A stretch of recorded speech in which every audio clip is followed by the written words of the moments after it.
AP ముఖ్యమంత్రి చంద్రబాబు నాయుడు గారు అది కూడా అసెంబ్లీని వేదికగా చేసుకొని ఇలాంటి ఒక విద్వేషపూరితమైన ప్రసంగం చేస్తారు అడైతే నేను ఎప్పుడు అనుకోలేదు.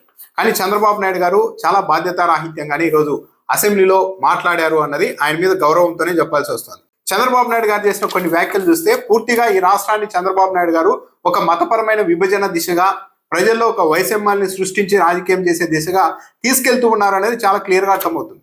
చంద్రబాబు నాయుడు గారు వైవి సుబ్బారెడ్డి సతీమణి గారిని కూడా టార్గెట్ చేశారు. వైవి సుబ్బారెడ్డి భూమన కరుణాకర్ రెడ్డి అసలు క్రిస్టియన్స్ అన్నట్టుగా మాట్లాడేశారు.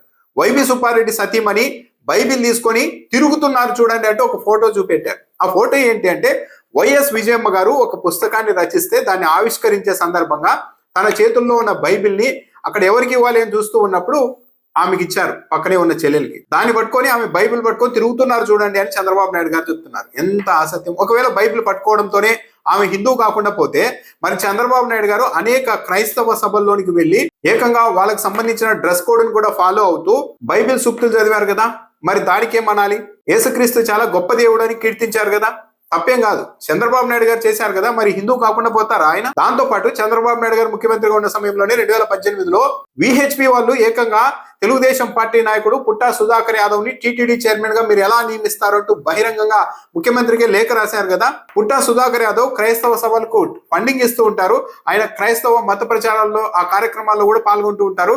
అతడిని మీరు టీటీడీ చైర్మన్ గా ఎలా నియమిస్తారు అన్నప్పుడు చంద్రబాబు నాయుడు గారు ఏమన్నా వెనుక దగ్గర టీటీడీ చైర్మన్ గా పుట్టా సుధాకర్ యాదవ్ గారిని నియమించారు కదా, మరి ఆయన క్రైస్తవ సభల్లో పాల్గొన్నంత మాత్రాన ఆయన హిందూ కాకుండా పోయారా? భూమన కరుణాకర్ రెడ్డి తన కుమార్తెకి క్రిస్టియన్ పద్ధతుల్లో వివాహం చేశారని చెప్తున్నారు. ఇది పచ్చి అబద్ధం కదా. 30,000 మందికి భోజనాలు పెట్టి తిరుపతిలో వివాహం చేశారు హిందూ సాంప్రదాయాలతో. ఆ రోజు అక్కడికి తిరుమల దేవస్థానానికి సంబంధించిన అర్చకులు కూడా వచ్చి ఆశీర్వాదం ఇచ్చి వెళ్లారు. స్వయంగా బాలకృష్ణ గారు వెళ్ళారు, బాలకృష్ణ గారు ఎమ్మెల్యే బాలకృష్ణ గారు కూడా వెళ్ళారు. క్రైస్తవ సాంప్రదాయంలో జరిగిందా హిందూ సాంప్రదాయంలో జరిగిందా బాలకృష్ణ గారిని అడగచ్చు కదా. ఈరోజు భూమన కరుణాకర్ రెడ్డి ఆ వివాహానికి సంబంధించిన ఫోటోలు కూడా రిలీజ్ చేశారు.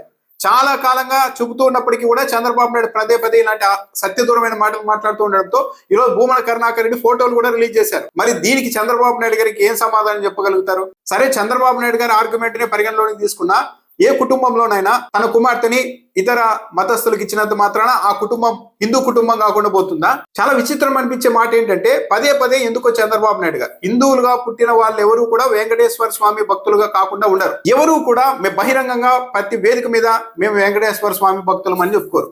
రాజకీయ నాయకులు కూడా అనేక మంది ఉన్నారు, గొప్ప నాయకులు. ఎవరు కూడా పదే వెంకటేశ్వర స్వామి భక్తులైనంత మాత్రాన వాళ్ళు పదే చెప్పుకోరు మేము వెంకటేశ్వర స్వామి భక్తులమని.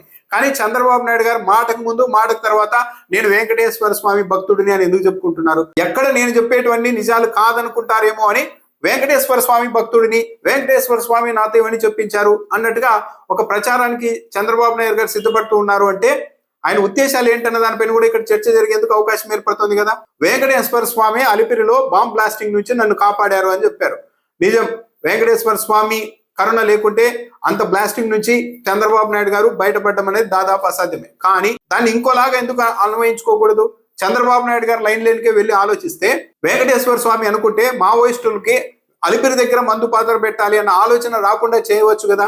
అలిపిరి దగ్గరే మందు పాత్ర పెట్టి అక్కడ పేలిస్తే ఆ ఇన్సిడెంట్ నుంచి చంద్రబాబు నాయుడు గారిని కాపాడారు అంటే వెంకటేశ్వర స్వామి ఏదో సిగ్నల్ ఇచ్చారు, ఒక హెచ్చరిక ఇచ్చారు అని చంద్రబాబు నాయుడు గారు ఎందుకు అనుకోలేకపోయారు? అంతకు ముందే 1000 కాల మండపాన్ని కూల్చేశారు. కాబట్టి ఇలాంటి పనులు ఇంకోసారి చేయవద్దు అని వెంకటేశ్వర స్వామి ఒక హెచ్చరిక చేశారేమో. ఇలా వెంకటేశ్వర స్వామి ఇచ్చిన అవకాశాన్ని ఇలా మళ్ళీ తిరుమల లడ్డు మీద ఇలాంటి ప్రచారం చేసి తిరుమల ఖ్యాతిని, లడ్డు ప్రసాదాన్ని మీద నెగిటివ్ ని పెంచేందుకు చంద్రబాబు నాయుడు గారు ఎందుకు ఒడుగెడుతున్నారు? అన్నిటికంటే దిగ్భ్రాంతి కలిగించిన అంశం ఏంటంటే జంతువులకు ఉంది అన్న మాట ఆ భగవంతుడే నాతో చెప్పించారని చెప్తున్నారు. అంటే మన ఇష్టాల ఆధారంగా అబద్ధాలు చెప్పి అవన్నీ స్వామి నాతో చెప్పించారు అంటే నడుస్తుందా? అది అసెంబ్లీ వేదికల్లో ఒక ముఖ్యమంత్రి హోదాలో ఆధారాలు లేకుండా జస్ట్ భగవంతుడు చెప్పించాడు నేను చెప్పాను అంటే నమ్మడం ఎలా సాధ్యమవుతుంది? వెంకటేశ్వర స్వామి స్వయంగా చంద్రబాబు నాయుడుతో ఇలా చూపిస్తారా? నా ఆలయానికి సంబంధించిన ప్రసాదంలో ఇలా ఇవన్నీ కలిసాయని ప్రచారం చేయి ప్రపంచమంతా అని చెప్పి వెంకటేశ్వర స్వామి వచ్చి చెప్తారా? ఇంత పెద్ద స్థాయిలో ప్రచారం జరిగినా ప్రజలందరికీ నిజాలు తెలిసిన తర్వాత కూడా మళ్ళీ 2 కొండలు 7 కొండలు అన్న అంశాన్ని తెరపైకి తీసుకొని వచ్చి నేను ఎప్పుడు కూడా 7 కొండల గురించి కళ్ళలో కూడా నెగిటివ్ గా మాట్లాడలేదని చంద్రబాబు నాయుడు గారు చెప్తున్నారు. కానీ 2009 అసెంబ్లీ ఎన్నికల సమయంలో క్రైస్తవ సభలో డైరెక్ట్ గా 7 కొండల పరిధి మొత్తం తిరుమలకే చెందుతుంది, శ్రీవారికే చెందుతుందని వైఎస్ఆర్ తెచ్చిన జీవోలను నేను రద్దు చేస్తాను అని చెప్పలేదా? అదేదో పత్రికల్లో అయితే ఏదో వక్రీకరించారనడానికి. డైరెక్ట్ వీడియోనే ఉంది కదా. ఇన్ని ఆధారాలు ఉన్న తర్వాత కూడా చంద్రబాబు నాయుడు గారు ఇలా మాట్లాడగలుగుతూ ఉన్నారంటే దాన్ని ఏమనాలి? పైగా ఆ రోజు ఆ జీవోనిచ్చింది పంచాయతీరాజ్ శాఖ. పంచాయతీరాజ్ శాఖకి ఎక్కడా కూడా సరిహద్దులు నిర్ణయించే అధికారం ఉండదు. కేవలం ఈ పరిధిలో ఎన్నికలు నిర్వహించకూడదు అన్న ఉద్దేశంతో మాత్రమే పంచాయతీరాజ్ శాఖ జీవో ఇచ్చింది. విస్తీర్ణం ఎంత పరిధి అన్నది నిర్ధారించాల్సింది రెవెన్యూ శాఖ. రెవెన్యూ శాఖ జీవో ఇలేదు ఆ రోజు. పంచాయతీ శాఖ కేవలం పంచాయతీ ఎన్నికలను ఆ పరిధిలో తిరుమలలో ఎన్నికలు జరగకుండా నిరోధించడం కోసం జీవో ఇస్తే దాన్ని వక్రీకరించారు.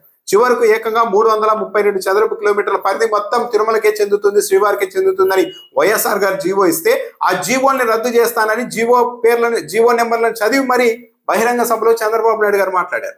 ఈ రోజు అసెంబ్లీలో మాత్రం నేను కళ్ళలో కూడా ఎప్పుడు కూడా 7 కొండలకు గురించి మాట్లాడలేదు అని చెప్తూ ఉన్నారంటే పబ్లిక్ ని ఎంత అండర్ ఎస్టిమేట్ చేస్తోంది రాష్ట్ర ప్రభుత్వం. ఇక ఆనం రామనారాయణ రెడ్డి గారు అయితే 2019లో నెయ్యి కొనుగోలుకు సంబంధించి టెండర్ నిబంధనల్ని మేము కఠినతరం చేశామని చెప్తున్నారు. 2019 అంటే ఇప్పుడు తెలుగుదేశం పార్టీ దిగిపోయే ఆఖరి రోజుల్లో, అంటే 2014-19 మధ్య జరగాల్సిన వ్యవహారాలన్నీ జరిగిపోయాయా? 2019లో నిబంధనలు కఠినతరం చేశారు, మార్చి కఠినతరం చేశారు అంటే అంతకుముందు ఏదో గోల్మాల్ జరిగి ఉండాలి కదా. మరి దాన్ని తెలుగుదేశం పార్టీ అంగీకరించాలి కదా. దాంతో పాటు నిబంధనల్ని వైఎస్ఆర్ కాంగ్రెస్ పార్టీ వచ్చిన తర్వాత 2020లో సడలించారు. దానివల్ల ఈ కల్తీని చొరబడిందని చెప్తున్నారు. ఇది కూడా ఒక పచ్చి అబద్ధం. వైసీపీ హయాంలో ఎక్కడా కూడా నాణ్యతా ప్రమాణాలకు సంబంధించిన నిబంధనల్ని సడలించలేదు. మరిన్ని డైరీలు వస్తే పోటీతత్వం పెరుగుతుందన్న ఉద్దేశంతో ఆహ్వానిస్తే దాన్ని వక్రీకరించారు. సరే, ఆ నిబంధనలను సడలించిన తర్వాత పాలసీ చేంజ్ చేసిన తర్వాత ఏదైనా కొత్త డైరీలు వచ్చి ఆ కొత్త డైరీలు ఈ కల్తీలో పాల్గొన్నాయంటే లేదు. తెలుగుదేశం పార్టీ ప్రభుత్వం అధికారంలో ఉన్నప్పుడు ఏ సంస్థలు అయితే టీటీడీలోనికి చొరబడ్డాయో అవే కల్తీలో ఈరోజు నిందితులుగా ఉన్నాయి ఆ కంపెనీలు. మరి వైఎస్ఆర్ కాంగ్రెస్ పార్టీ వల్ల ఇదంతా జరిగిందని ఎలా చెప్పగలుగుతున్నారు? అన్నిటికంటే దిగ్భ్రాంతి కలిగించిన అంశం డిప్యూటీ సీఎం పవన్ కళ్యాణ్ గారు ఒకవైపు ఏమో జగన్మోహన్ రెడ్డి ఇదంతా దగ్గరుండి చేయించారు అని నేను ఎక్కడ అనడం లేదు అని అంగీకరిస్తూనే, మొన్న కేబినెట్ సమావేశంలో ఉన్నప్పుడు ఈ అయోధ్య లడ్డూలకు సంబంధించి మాట్లాడుతుంటే వరుసగా మెసేజ్లు వచ్చాయి నాకు. అయోధ్యకు పంపిన లడ్డూల్లో తయారీకి ఈ నెయ్యిని వాడలేదు, స్వచ్ఛమైన నెయ్యిని వాడారని మెసేజ్లు వచ్చాయి. అలా ఎలా చెప్తారు?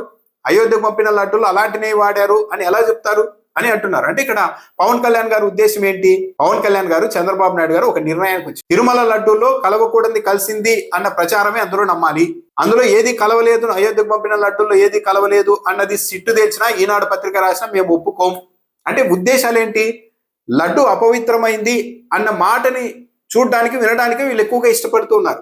రాష్ట్ర ప్రభుత్వ పెద్దలు లేదు కల్తీ జరగలేదంట అంటే దానికి ఆనందించాలి, కానీ కల్తీ జరగలేదు అని సిట్టు చెప్పినా, ఈనాడు పత్రిక రాసినా సరే మేము ఎందుకు నమ్మాలి? దానికి ఏం ఆధారం ఉందని డిప్యూటీ సీఎం గారు అంటూ ఉన్నారంటే వీళ్ళు ఫిక్స్ అయిపోయారు. నిజాలతో సంబంధం లేదు, మేము ఇదే ప్రాపగాండా చేయాలనుకున్నాం అని ఫిక్స్ అయిపోయినట్టుగా ఉన్నారు ప్రభుత్వ పెద్దలు. చంద్రబాబు నాయుడు గారు ప్రసంగం చూసిన తర్వాత మరో ప్రశ్న కూడా సమాధానం దొరికేసింది. ఇదే సభ శాసన మండలిలో ఎందుకు పెట్టడం లేదు అన్నదానికి సమాధానం వచ్చేసి, శాసన మండలిలో చర్చ పెడితే అక్కడ వైఎస్ఆర్సీపీ సభ్యులు కూడా ఉంటారు కాబట్టి ఇలా అడ్డు అదుపు లేకుండా సత్యదూరమైన అంశాల్ని ఏకతాటిగా మాట్లాడేందుకు అవకాశం ఉండదు. అక్కడ వైసీపీ సభ్యులు అడ్డుపడే అవకాశం ఉంటుంది కాబట్టి, అదే అసెంబ్లీలో అయితే వైసీపీ వాళ్ళు ప్రస్తుతానికి లేరు కాబట్టి మొత్తం సభ తమ చేతుల్లోనే ఉంది కాబట్టి తమకు అనుకూలమైన, తమకు ఇబ్బంది లేని, తాము చేయాలనుకున్న ప్రచారాన్ని మాత్రమే ఇక్కడ ప్రసంగాల రూపంలో ప్రజల ముందు ఉంచొచ్చు అన్న ఆలోచన చేశారు అన్నది ఈరోజు అర్థమైపోయింది.